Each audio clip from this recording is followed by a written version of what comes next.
Hello, everybody, and welcome aboard the Tabletop Express. My name is Chris Barrows, and this is Creators Corner. This is a show where on our channel where we have conversations with designers, illustrators, get to know them, their games, and really give you a chance to meet them. I'm really excited today. We are joined today by Rory Muldoon, and Rory, you may be aware of, has a variety of games out there. The most recent being Aquamarine, and I know we're coming in at a great time because you just celebrated really a pretty big celebration of both Aquamarine and Voyages. Welcome to the Tabletop Express, Rory.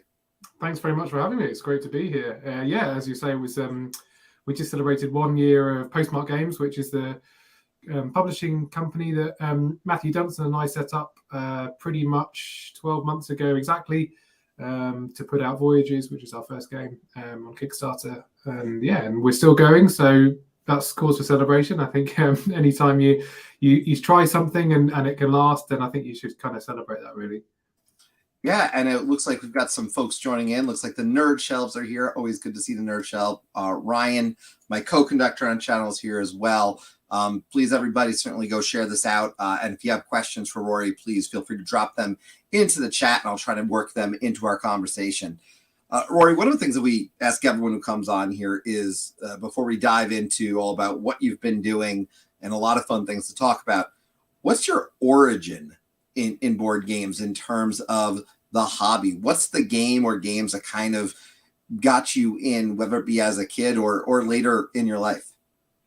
Yeah, I don't know really. I mean, I used to play games like I used to make games when I was a really young kid, like video games using a program called the Games Factory, and so like I always had kind of an interest in games electronically. I guess kind of tabletop wise, I played very casually, but nothing serious, and I think it was probably the Gwent decks that they gave out with the Witcher games, the kind of physical copies of Gwent. I started playing that a little bit, and they obviously share a lot of kind of they have a lot of commonality with like living card games and things like that. And so from there, it was a bit of a springboard into what the hobby offered, and yeah, that was kind of my way in, I suppose. And yeah, that was a few years ago now, and haven't really looked back. Yeah, and what you're doing now is unique, and I think it's exciting. And print and plays themselves may not be unique, but something that I picked up on from the moment I started playing your games and I got introduced to them. I want to just give a shout out. Brian Chandler, who's part of the channel, had told me about Voyages, and I said, what is this? And he showed it to me. He said, it's $5. And I said, I'm like, $5. All right, I got a budget for that. And decided to print out the first map that you created. And Voyages as a roll and write, which has obviously grown tremendously in popularity in the past few years, immediately captured my attention. But what you've done is you've created a community. So when it goes back to the origin of this, how did you kind of get together and actually create Postmark Games in the first place that's led to now 2 games underneath it? I think probably like lockdown was like a massive part of it, really, for a number of reasons. But for me, as I guess, I had at that point had a game published, but I kind of was still making connections in the tabletop community. Couldn't go to conventions, which was obviously really sad. But it just happened to be that I suppose lockdown facilitated kind of a lot of connections, and one of which was with Matthew Dunstan, who's a designer that I had long admired. But he used to stream on Twitch, like a sort of game design. I think he streamed like twice a week about game design, which is a really good while he did it. I think he kind of got a bit burnt out doing it, but it was great as someone who was, I still consider myself very new to game design. So I was picking up a lot through him. And we just got chatting through chat. And I think we chatted a bit on Twitter as well. And really, we kind of had this idea between us that, as a game designers, you often make stuff which is not necessarily publishable or pitchable because it doesn't fulfill certain criteria. And, we've both done a few games that fell into that gap, I suppose. And it was like, well, what can we do? And we bounced around a few ideas about ways that we could get those games out there. and we ended up settling on kind of print and play or print at home, mainly because Matthew and I didn't really want to be publishers, and there's a lot of I've got a lot of respect for publishers, especially at the moment, because times are pretty hard. But actually getting stuff made and shipped around the world is, to me, looks like an incredibly difficult thing to do. So that was kind of the reason we went down the print at home route. But yeah, I mean, the community stuff that you talked about was unexpected, really. I mean, it's definitely something we wanted, but we'd sort of imagined that we'd have to do a bit of a slow burn. Like, we'd release a few games and maybe some people would start to notice, and we might get a bit of an audience that way. But with Voyages, it kind of happened all at once, and it's been great. It's been fantastic to have that community and to be able to bounce ideas off the community. And one of the great things about print and play or print at home games is that you can tweak them, you can modify them. It's not like a published game where you release it and then certainly for that print run, it exists in that capacity, in that format, and you can't really make changes to it. You might be able to update the rules or whatever through erratas, but with kind of print at home, if the community push back on something, maybe it's a particular thing is too hard to achieve in the game or something's too easy, we can kind of modify that and we can take feedback and we can work with it a bit like, I suppose, a video game publisher might do. And so we can work in this kind of flexible way. So the community's been fantastic. It's been, the main reason really that we've been able to do well. It's crazy too, because I was just looking at the Discord. Like, your Discord right now has, I think, 434 people online. I didn't even see like how many people are in the total Discord. And that's really remarkable to build up what you've done in particular with Discord, with overall obviously the support we see for the game online, and it's a testament to the outreach that you've done. I'm really interested though. One of the things that you did with both games was you provided the assets, and you said to the community, "Hey, here's the assets. Have some fun." And how early in the process was that something that you wanted to do? Because that's obviously been really rewarding to see some of these really cool designs that people have come up with within the community itself. It was really late in the day, to be honest. It wasn't something that we had planned for. Voyages ended up being, we got a lot of attention on the Kickstarter. It ended up doing really well, and then folks started kind of wanting to demo it, and we were like, I don't know. We kind of had a plan, which was we were just going to run the campaign for a very short amount of time, 12 days, and then release the game as soon as we could, as soon as the kind of funds had cleared through Kickstarter. And so, we had loads of folks saying, can we demo it? And Matthew and I were like, well, it's only 12 days, so let's just say no, because it'll make things a bit easier for us, because we were still working on the rules and still updating the game sheet and things like that. But what ended up happening is folks started kind of making the game themselves, I suppose, making kind of like DIY copies of it, and for their own personal use. I would say they're not, they weren't doing anything wrong. They weren't sharing it. And I think that kind of like DIY ethic ended up growing through the Discord, and people started kind of sharing ways on how they could recreate the maps. And from there, I think people started then realizing they could just make their own maps, because it's fundamentally quite a basic system in Voyages. And so it ended up being something that we lent into, I suppose, more than planned for. And it's been amazing. The community, the like creative output of the community is fantastic.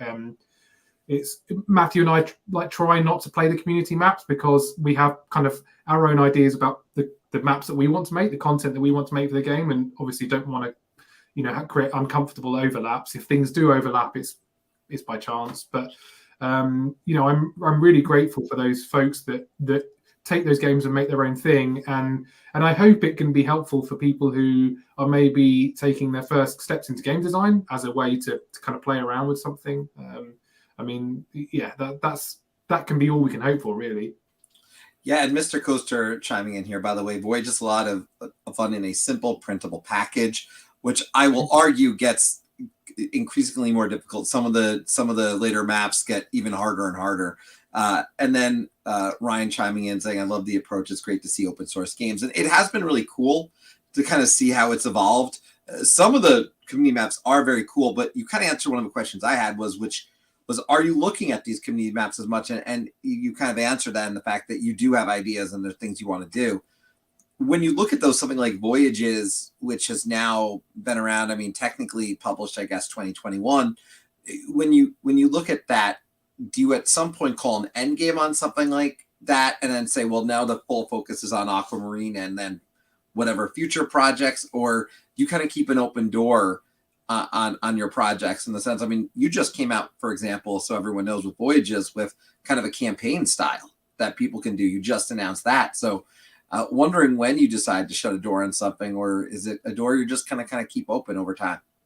Yeah, I mean, maybe we'll get to a point where we say enough's enough, but I think like Matthew and I are of a similar mindset, which is the whole point of Postmark Games is to make what we wanted to make and not be kind of hemmed in by constraints that you might have with other traditional publishing routes. I mean, Matthew, more than I, has a lot of games published. He works with a lot of publishers. And so, this is our outlet to kind of do what we want. And so with Voyages and Aquamarine, we've just said, if we've got ideas for it and we think something is cool, we'll make it and we'll put it out there. That's kind of, I know that might be frustrating for some people that want a bit more of a timeline or a kind of understanding of what the game will eventually be. But it's just for us a way of just saying, this is what we want to do. And if we've got some stuff we want to make, we'll make it and then we'll put it out and hopefully folks will like it and play it. And if it gets to a point where nobody's playing it, then maybe we won't put stuff out. But certainly while people are getting enjoyment out of it and we're getting enjoyment out of making it, then it just seems like, why wouldn't we make them? Yeah, and Brian Chandler had a comment. He was agreeing with the comment about the open approach and was saying it's some of his 8 to 18 card games. He loves seeing how much game design can come out of a single sheet of paper. And I wanted to bring up, because you had also designed Pier 18 in 2020-21 that was published through Alley Cat Games. So can you talk a little bit about kind of this experience with almost less is more that seems to be happening? Because the 18 card games, which I know kind of a lot have come from one place, I think it's fair to say, with some well-known work, but these 18 card games and these smaller size games, they seem to be having, quite an impact on the industry these days.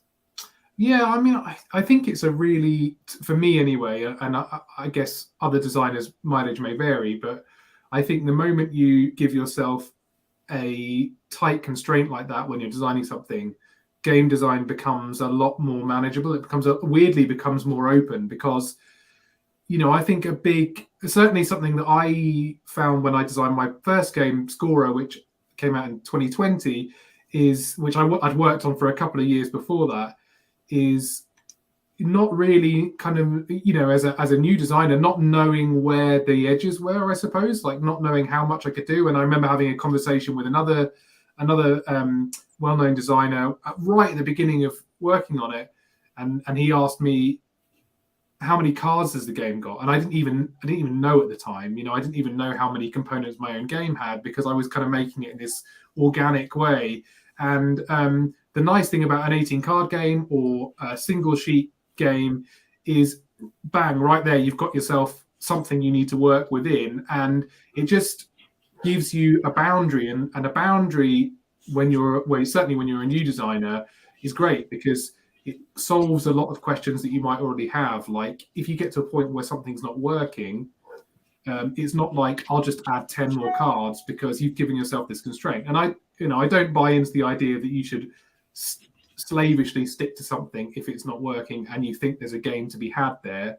But certainly as a way to give yourself some forward momentum, it's a great tool to have.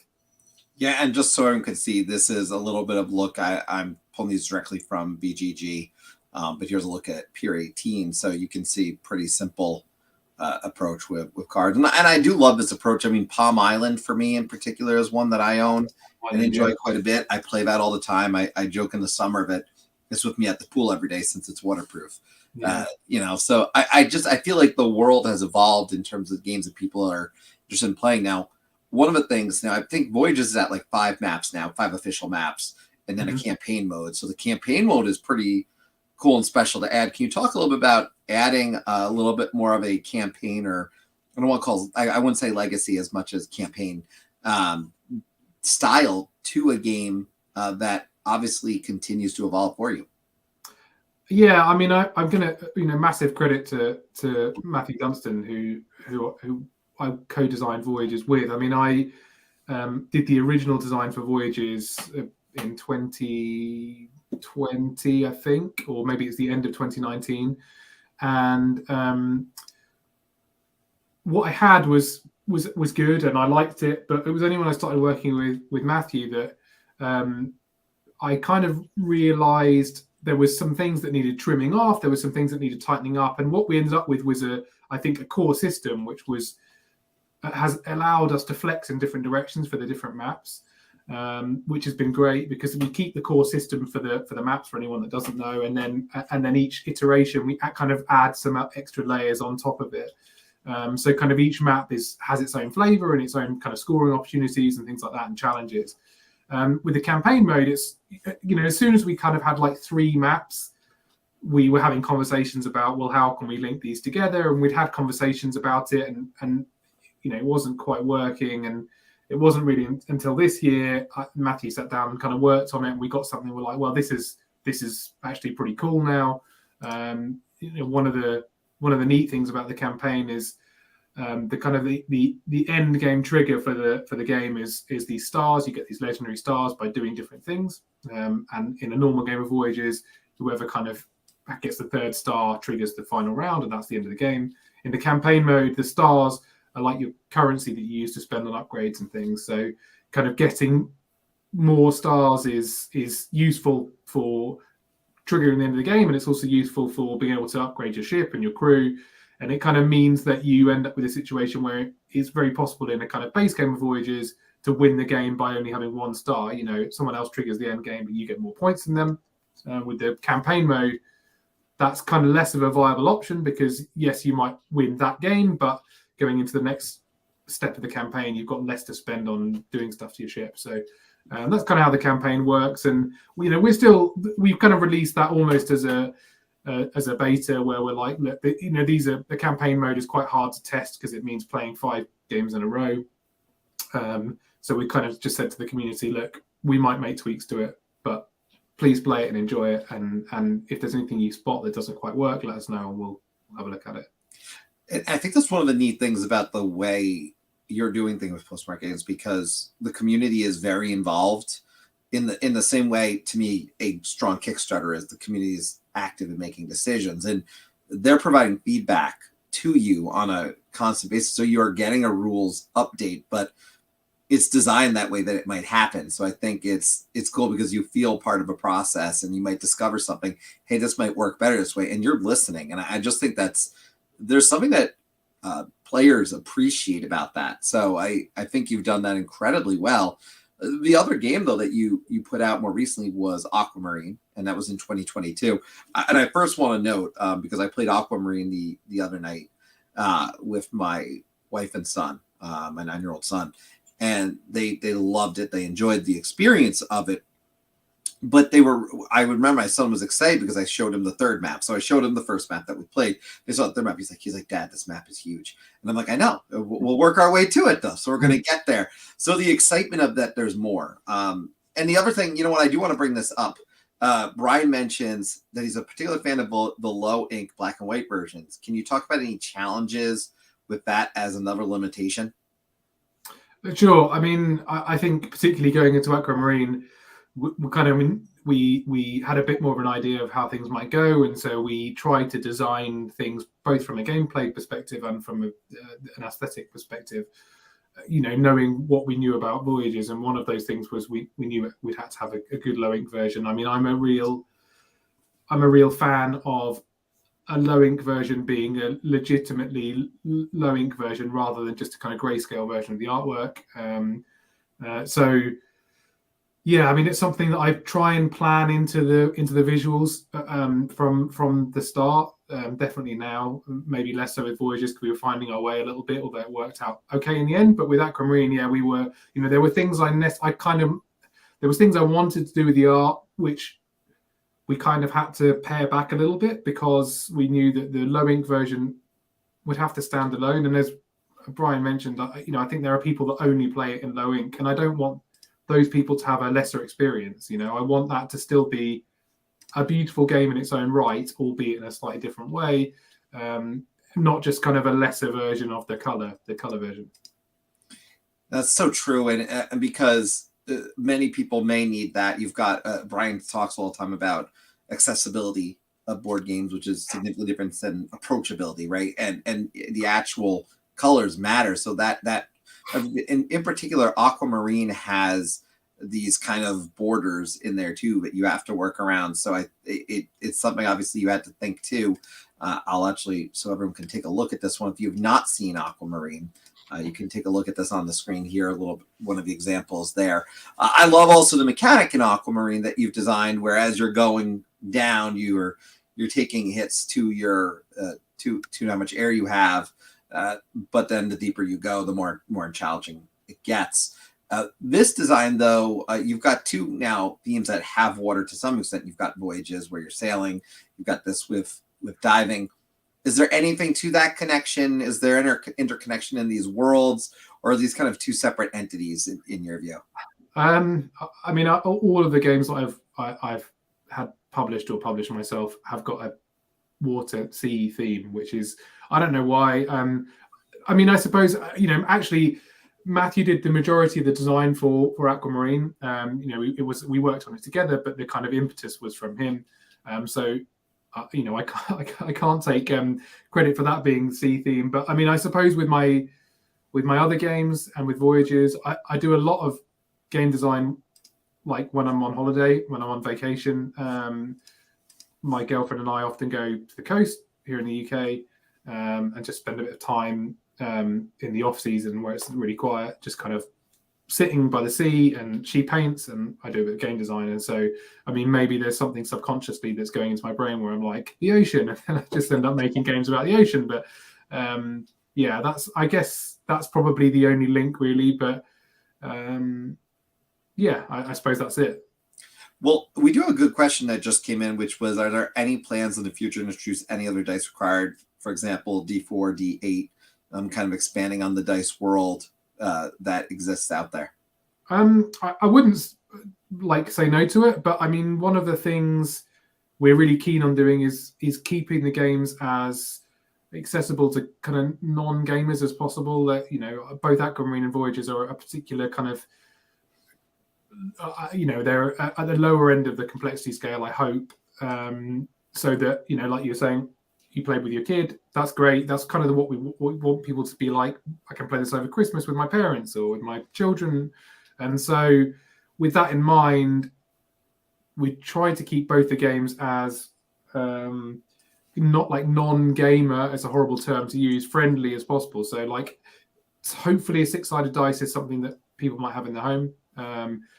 They might not have a D4 or a D8. That starts to get into the realms of like role players and board gamers. And I know there are tools online, but they're a part of the enjoyment, I think, for these kind of print-at-home games is you have some kind of physical element that you can use, that you can operate if you want to. That's kind of where we're at with it. We might push the edges of it. I mean, definitely we've looked at playing card-based games, and that's something we want to do in the future as well. I would love to do things with other kind of ubiquitous elements that people might have, like dominoes, things like that. I think there's a lot of space to explore within that, but it's just making sure we keep it accessible as well. Yeah, you're really making a game that is kind of a gamers can enjoy, but it's very easy to introduce to those maybe non-game gamers in their life. Now, speaking of just designing, what's your process in mapping ahead? Because you've done Voyages, and then a year later you have Aquamarine, and obviously that's been 2 games in 2 years. At this point, when do you start to look at it and think about what your next one is? Well, you still have 2 obviously very popular games on the table that you're continuing to evolve.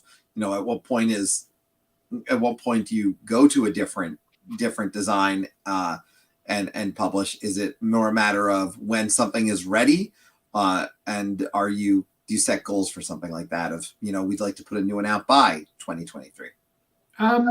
We definitely got goals. I mean, we originally were going to do two a year. That's sort of what we were thinking. And in reality, Postmark Games is is just Matthew and myself, and then a wonderful community behind us. But I'm a full-time graphic designer. Matthew is a full-time game designer, so he has other commitments as well. So we kind of our time is not infinite, and so for example, we were originally planning on doing another new game in December, and we kind of sat back and had some ideas, and we were working on some things. None of them were really kind of progressing how we wanted them to. We had just had a conversation of like, let's not force this.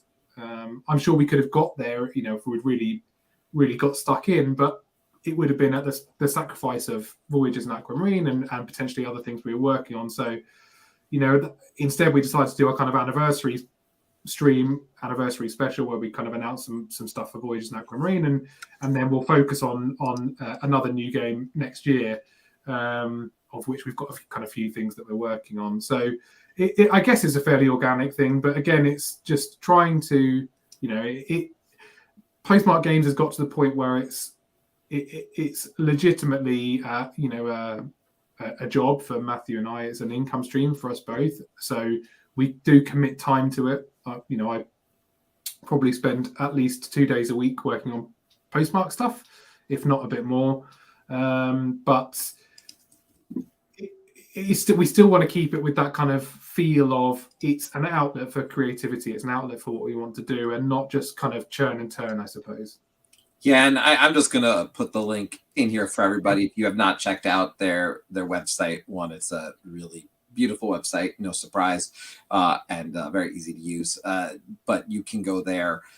Voyages and Aquamarine are both on there. If you're in the United States, I think it ends up being about $5. So when it comes down to it, really a very inexpensive purchase, but you join a great community by doing this. And I want to stress the way you manage it, I think, is great, because through the Discord, you do see, again, all these unique designs that others have done. You're engaged in there, and so you feel like you're part of something. And I think that's what stood out to me, and why for so long I said I want to have them on the channel, because what they're doing to me is pretty special. And I think a lot of people agree, and you can see in the chat today that a lot of people certainly have enjoyed your games. And I got to ask, because we ask everyone who comes on this channel, when you talk to people, and obviously you've got that graphic design background, and you're working with someone who in particular is designing board games on a full-time level there, what advice do you give to someone who says, I want to do something with board games, I want to design something? And talk a little bit maybe to your experience and the advice that you might give that person. Yeah, I mean, I think it's, to me, like, there's so many facets of game design and game publishing, and I think it's just trying to find the thing that you enjoy. I started, I talked a bit about how I got into games, but how I got into making games is when I was playing them, quite often I would see something and I would be like, this could be a cool way of doing the artwork for this game. And that wasn't to say I didn't think the artwork was wrong in that game. It inspired so many feelings for me in terms of what I might do if I was given the brief to work on that. And so I started just doing kind of making artwork for games that already existed, but as a kind of like almost like my kind of alternate vision for it, or my alternate vision for some graphic design. And that ended up getting me some work with some board game publishers, and I started doing work on other people's games, and then started making my own games. So that was my in, and at no point did it feel like a job, really. I wasn't getting paid at that point, but it felt fun, and it felt like a hobby. And I think if folks are kind of enjoying board games and they're thinking about maybe taking that enjoyment to the next level in terms of making some money out of it, or making or putting games out there that you want folks to play, I just try and find the crevice, the part of it that makes you happy, that you enjoy doing. If that's rulebook editing, then speak to some publishers about editing rulebooks, or if it's doing artwork like it was for me, then make some artwork and just put it out there. I think just trying to find the bit you enjoy and then leaning into that. I think there's so much advice about making games, and I try not to be too heavy-handed about giving my own advice, because I think it's all about the bit you find fun, and there's no point doing it if you don't find it fun, unless it's something that you're doing it as a business and you think there's a way to make money from it. Right. No, and I appreciate your time on this today. I do want to encourage everybody. I will add the link as well in the show notes to your anniversary special that you did, noting some of the cool stuff that's coming. I want to encourage people to check that out. I mean, you're looking at a pretty complete package with Voyages right now if you want to jump into that game. And then, of course, you've got Aquamarine. I want to make note. You've also, just for everyone who if you jumped in later, you've worked on Score Up, Pier 18, Tinder Blocks. So you've got a few games out there on the market that people can check out. Is there anything else that you would want to share about kind of your experiences or anything that might be coming up before I let you go here today? I don't think so. I mean, the one thing that Matthew and I want to do at some point, maybe next year, is to put out a game which we don't crowdfund, because we've got a bit of an audience now. So I would encourage folks, if they're interested in what we're doing, to sign up to our newsletter, which you can get to on our website, because that probably be the primary way that we put that out. And that will be still a print at home game. That's what we do, print at home games, but we're thinking about these kind of direct releases, which are maybe a little bit more indie in terms of they might be a little bit rougher around the edges, but we're trying some interesting things, hopefully. So I guess I'd keep an eye out for those if you're interested in what we're doing. Otherwise, thanks so much for having me on. I really appreciate it, letting me talk about me and Postmark. It's been great, and thank you. Well, I want to thank you for spending some time with us today. For everyone watching, by the way, if you're watching this live, next on the Express, we're going to have On the Table next week. Anthony from Board Game Dads will be joining us. It's going to be our last episode of the year of anything, and then we'll be back next year, kick off the year with an episode of Call Aboard, our live call-in show, and we're going to be talking about our your top games from 2022. So that's going to be our theme to kick off the year. We can't wait to get into that conversation with all of you. I'll encourage everyone to also tune in to watch our PAX Unplugged recap. We spent about 3.5 hours chatting with all of you, and it was such a great time. So I want to say special thanks to Rory for joining me. I want to thank all of you for coming aboard the Tabletop Express this afternoon, and we will see all of you next week. Have a great day, everybody.